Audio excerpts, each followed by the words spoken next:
Welcome back! As you see, I've done a lot more work on the Jeep, mostly in cardboard.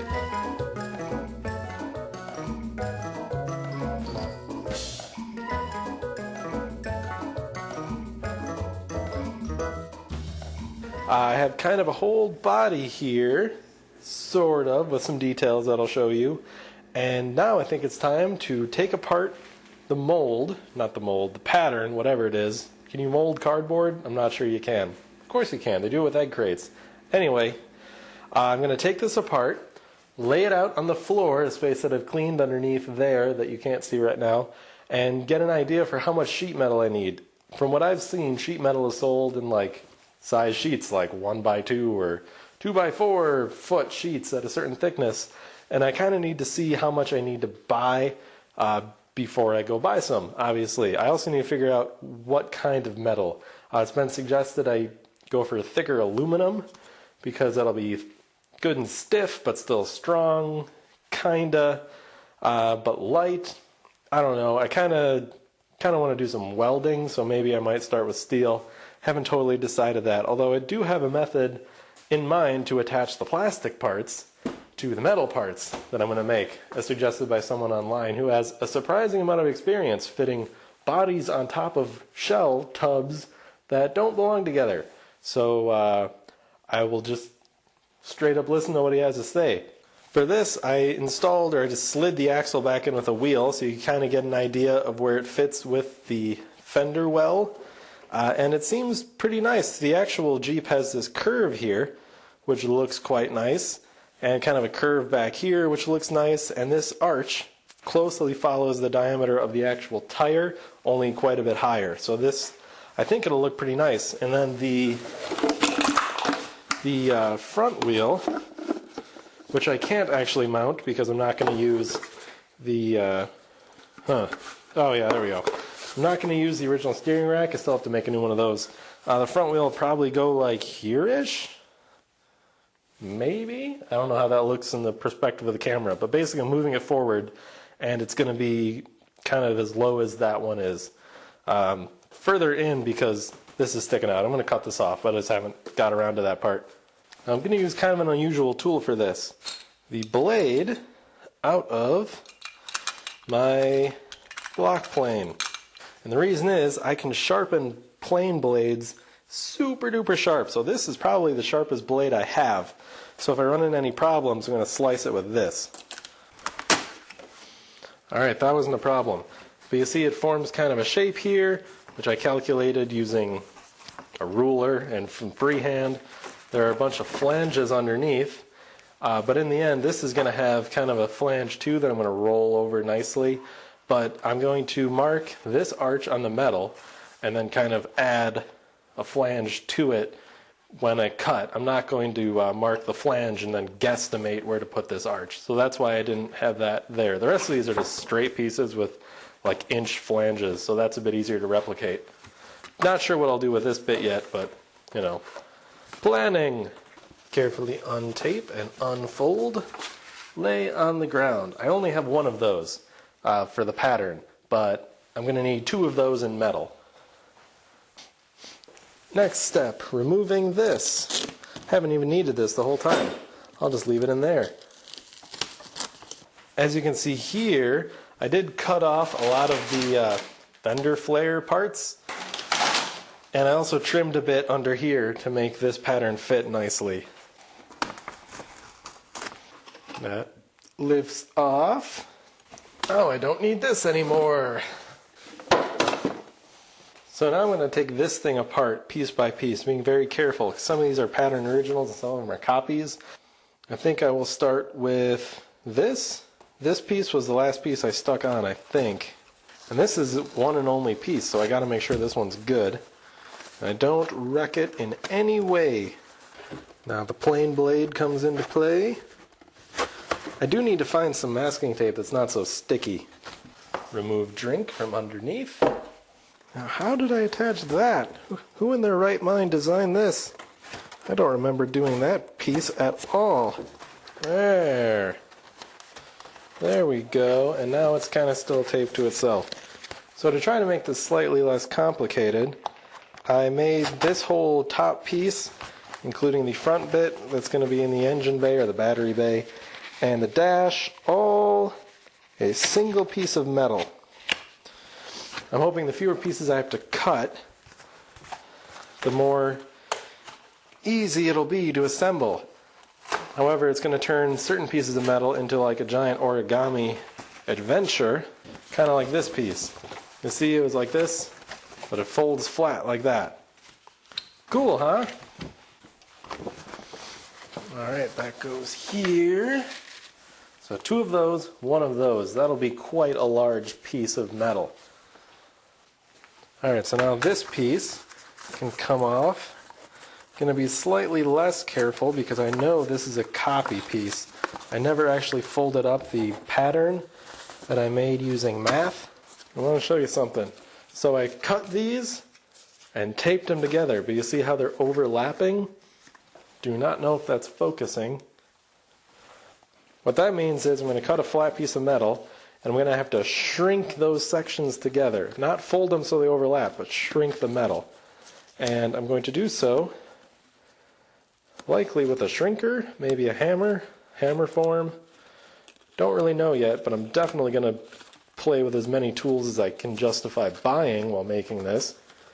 So you might see them all, who knows. Piece looks kind of like that. Alright, now set these down. There's the original and uncut up. There's the copy. My Jeep, it's losing structural integrity. Now for the grille, I think. I'm going to change this when I actually build it. I'm going to have the bottom of the grille with this shape up 3/4 of an inch. That'll kind of smush it up and it'll make it look wider and not quite as tall. Also, I'm going to take this bottom 3/4 of this. I'm not going to remove it. I'm going to fold it under as a flange to mount on top of the square tubing. And the square tubing I'm going to cut off here. I'm still going to cut this shape kind of 3/4 inches higher, and all the holes will be up 3/4 inches higher, the bottom of these slats. That'll also make the dimensions of this square kind of made by these slats more accurate to the actual Jeep. But to do that, I have to remove it. Also, here's the line that I'm going to fold. This is another big flange. Nothing really mounts to that, but I kind of want that to add stiffness. See, this is kind of not very stiff. Yeah, flanges along edges or beads rolled in things kind of make them stiffer, and I want it to be at least reasonably stiff. You know how they say it's easier to take something apart than it is to put it back together? Kind of the opposite is true with this. Don't really remember how I mounted all these pieces. There we go. That's how that side piece came off. Ta-da! See, without a flange, I can just do this. That's not good.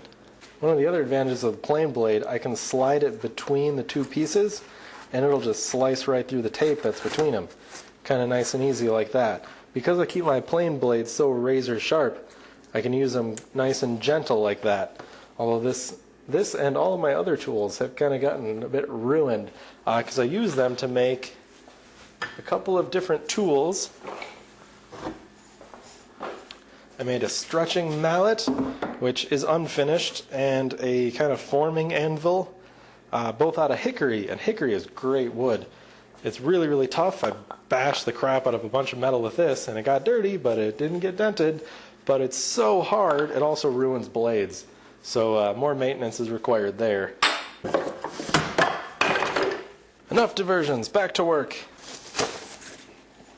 There, grill. Grill piece. Next up, fenders. Man, I put tape in all sorts of places I shouldn't have.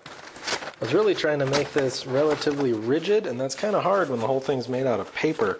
Alright, here's one fender. This is another copy, but you can see I did the whole cut and fold thing again, so that's going to require some shrinking. Another thing to look at, this piece here extends down to here.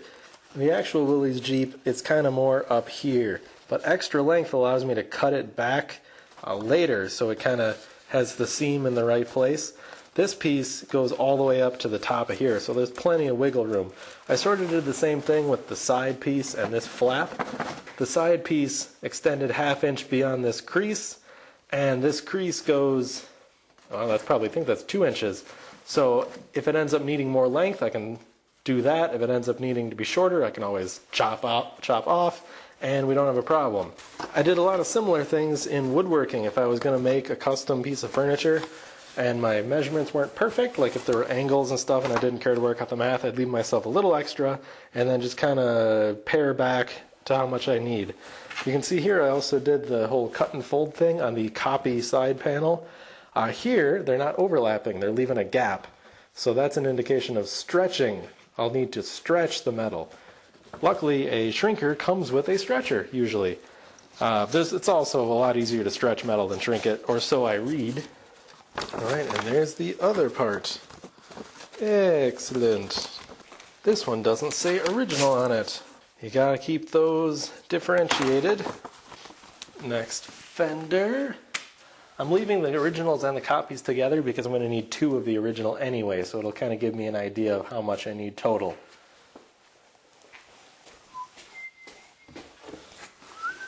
Next, I'll cut off this piece. And here you can kind of see my flanges everywhere method of design.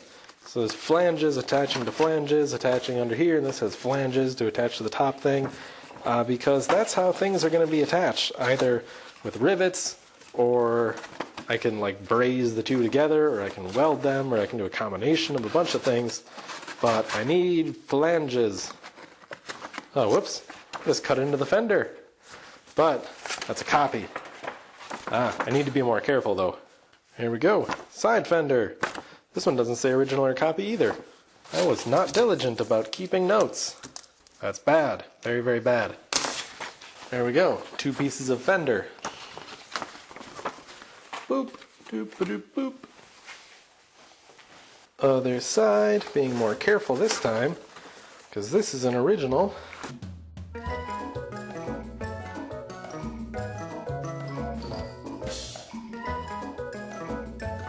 Much later, I'm kind of down to the battery box. This piece I'm going to shorten. These I'm probably going to include. I'll probably include 2 more under here to brace it up against the bottom of the body, and a bunch of other stuff. But I'm not going to unfold all of the square tube. I'm just going to buy like 6 feet of square tube, or, well, probably more now that I think of it. I'll just buy a bunch of square tubing and kind of cut it to fit when I get to that point. Be free, paper square tubing. You are now free to live in the recycle bin. And boo! I missed. This part here, fun fact, was never meant to be in the final thing. It's just a shape with a very specific angle put in it to go between these to kind of keep it from being all wibble-wobbly while I was making the rest of the frame. There were multiple pieces like this when I was originally designing it, but when it got to the point where I was going to mount it onto the plastic body, I removed a bunch of them so that it would fit over. But it made sure that the pattern pieces fit together correctly and I didn't end up with like weird warpage or something like that. More square tubing. Goodbye, tubing. Alright, now these side pieces to the battery area, that was before I realized I could just make one pattern nice and use that to cut out 2 pieces. So these are actually both measured very, very precisely. I'm probably just going to use the one that ends up least screwed up after I remove all the tape. You know, speaking of all the woodworking stuff and the woodworking tools, if anyone would be interested in seeing a woodworking project, I would be more than happy to do it. I designed a bookshelf for a specific place in my basement to use as little wood as possible while still being quite sturdy, and I plan on making that fairly soon because a bunch of my books are on the floor. So look forward to that maybe, perhaps. There we go.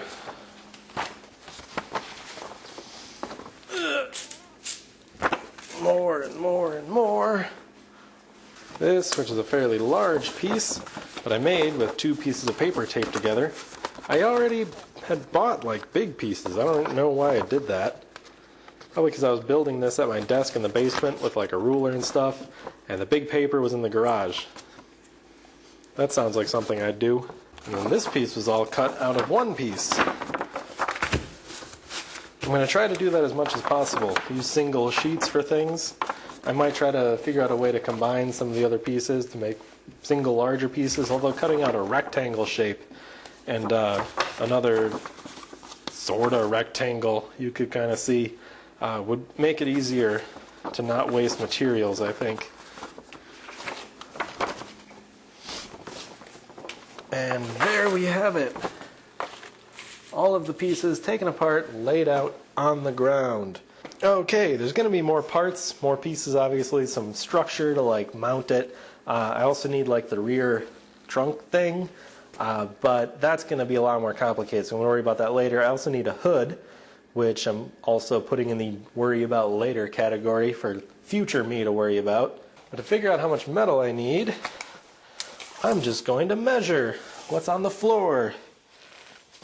Well, if that's like 4 feet wide to here, pretend the extra metal I need goes to there.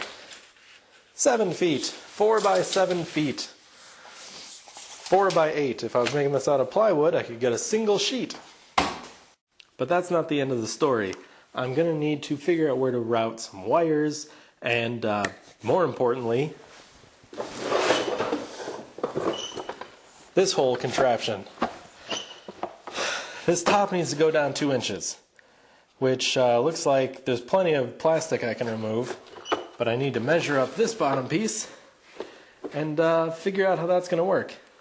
Come up with a new plan to mount this, probably to those 1/4 or 3/4 box tubing, and put a nice big bumper on the front, steel bumper, so the kid can run down childlike pedestrians. No, that's more of a Mustang thing. There's also the subject of the folding windshield thingy. I want to keep that as a cool feature and a bunch of details that I want to add, but this is like basic cut. Now I could make this all out of steel, and I think I might. I still think I might.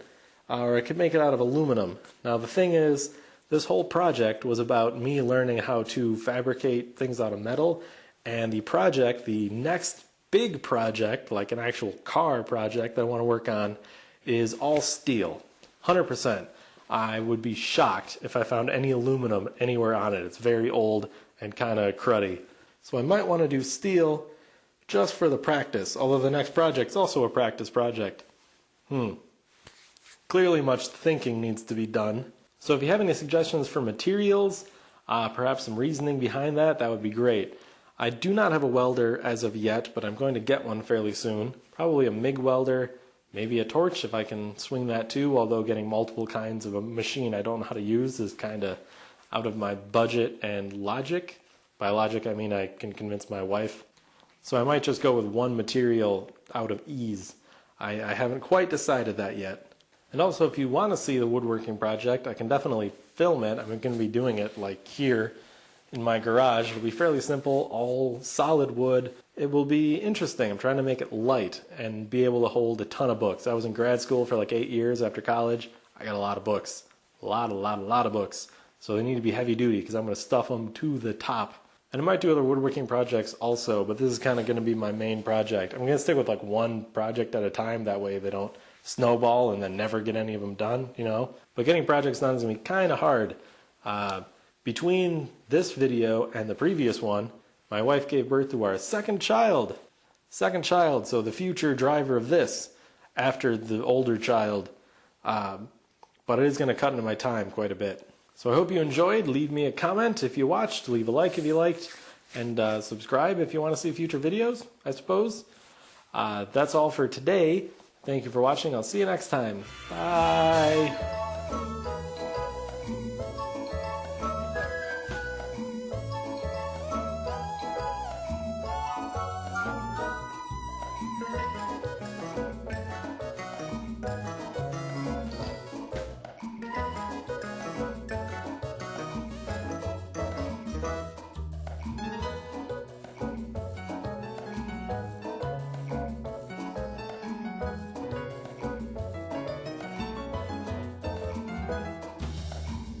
And if you're wondering about this beautiful corduroy jacket, I found it. Found it in my house when I moved in. Previous owner left it. And it almost fits if I lost 20 pounds. Of course, that wouldn't help it look any better.